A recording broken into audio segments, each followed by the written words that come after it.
another episode of Vintage Guitar Legacies. I'm your host, Sarah James. Today we're at Black Mountain Guitar in Cave Creek, Arizona, with owner Ed Heisler discussing this legendary 1960 Hofner Verithin hollow body electric guitar. Let's check it out.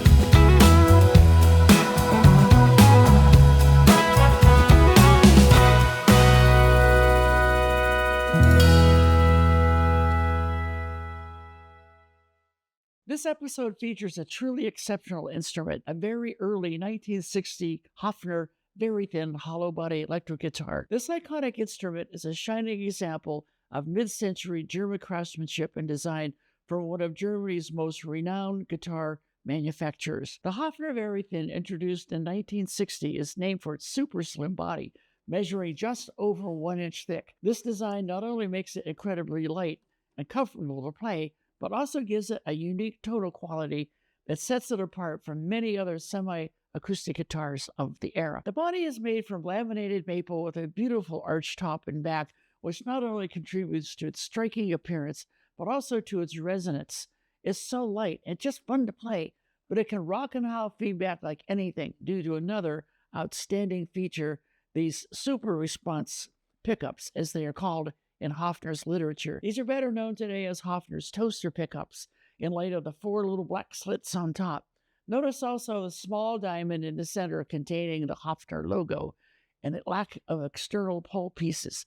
Just a beautiful touch. Hofner's toaster pickups were used only briefly in the very early 60s, being soon replaced by the Hofner 510 diamond pickup by the end of 1961, making this guitar really very special.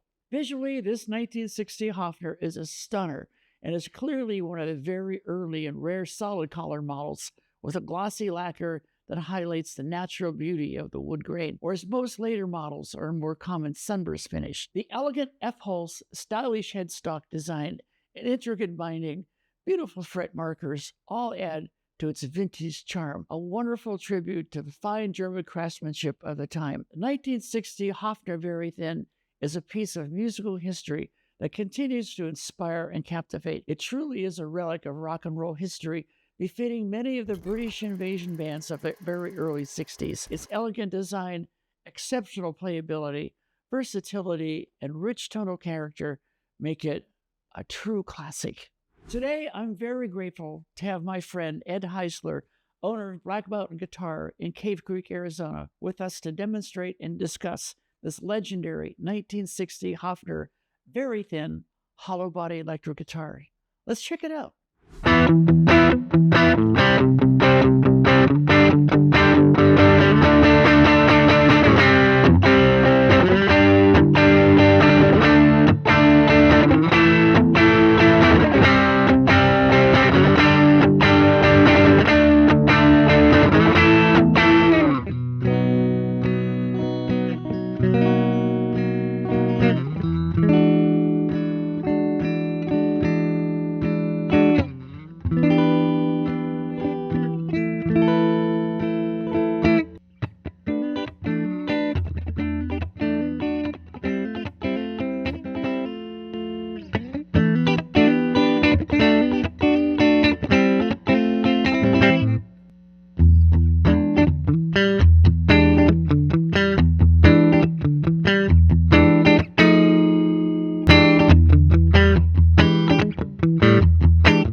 Ed Heisler, how are you? I'm well. Good. Doing good. Great. Doing good. Nice to be back in your shop. It's again. wonderful. This is where I live. This is my home. This away is from your home. abode. Yeah, nice. Yeah. And this little guitar here, it's German, isn't it? It's a Hofner. Yes. 1960. It smells like sauerkraut. Yeah. And beer. It makes me want a beer, you know. I want beer. Beer and a brat or something, you know. You know, but I love brats, but you got to have sauerkraut and mustard. oh yeah, for sure. Yeah. Love it. And potatoes. Oh yeah, the mashed potatoes. Yeah, some family members that were big German, my grandfather's side. And it's Yeah. like, yeah. Yeah. Yeah. I'm mostly German. Are you? Mm. No kidding. See these eyes? Yeah. I just noticed it. I'm watching you. You're what?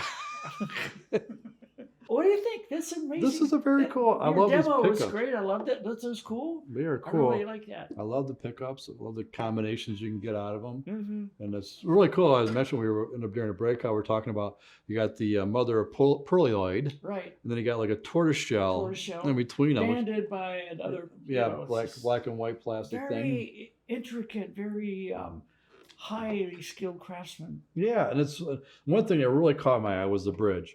You got this ebony block, and then you got this ebony part that sits on top of it. Yeah. And then you got these little metal saddles that are compensated. It looks like you could move them from slot to slot if you wanted to. Oh yeah, I see that. Yeah, which is very, very cool. That's very unusual. Stair step type tail piece. Mm-hmm.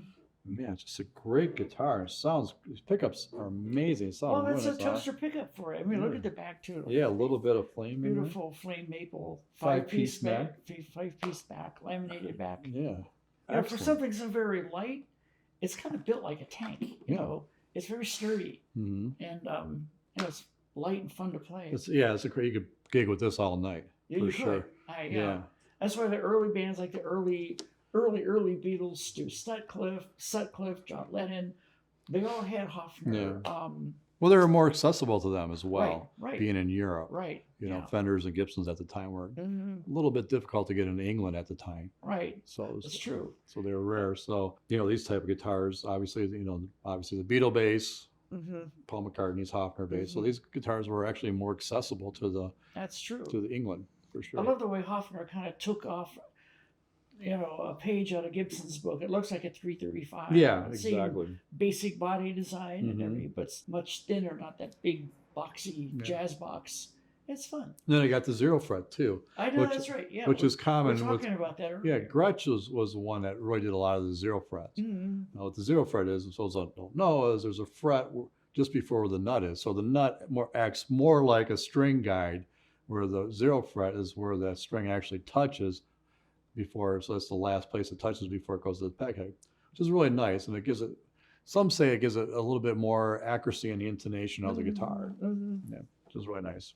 Well, we were just talking like the ES330, ES330, right? Yeah, which is on over there, I think. ES330 has like the single coils, and they were actually mounted. They were a hollow body.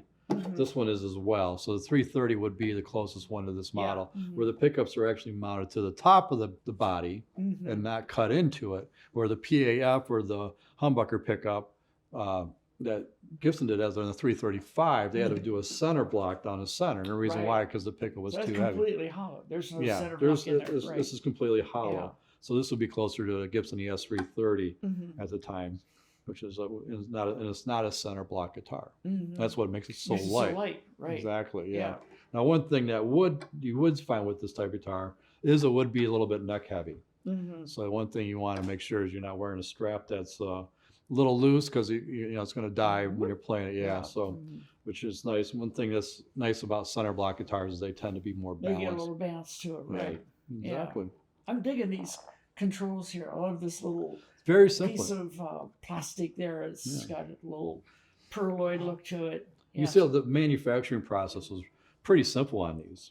We pull the controls out to check it. Yeah, and it's just like, so you got this one little control plate with the output jack right here. So basically all you're doing is you're feeding the pickups through. Obviously your bridge ground is probably connected right here to the tailpiece. And then, so it's a really simple manufacturing process. You got two volume controls, one for each pickup. This one's for the bridge, this one for the neck. Then you got the on-off switches for each one. And then you got this solo, which I believe is bass cut. So basically it's a treble boost is what it is. Right, yeah. Treble boost circuit. So which is really nice, and it gives it a nice extra tone. So you get more tonality, a little bit. Well, you're getting some great tone out of it. Yeah. My God, it does everything you want. Yeah, it's a very easy to use, easy to play guitar, and it's got that really great, got a lot of volume. Even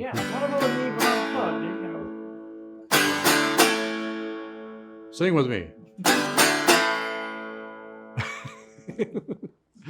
And hey, thanks for being a part of the show. I Absolutely. really appreciate being in your shop here. It's Happy been to have fun you here. Open the door for us. So. Especially when you spend money here. I really like it when Yeah, you're we here. keep working on that. Yeah, keep spending money Yeah, here. well, keep trying. Bring more people here to spend money too. All right. Hey, be sure to check out Black Mountain Guitar in Cave Creek, Arizona, and at blackmountainguitar.com.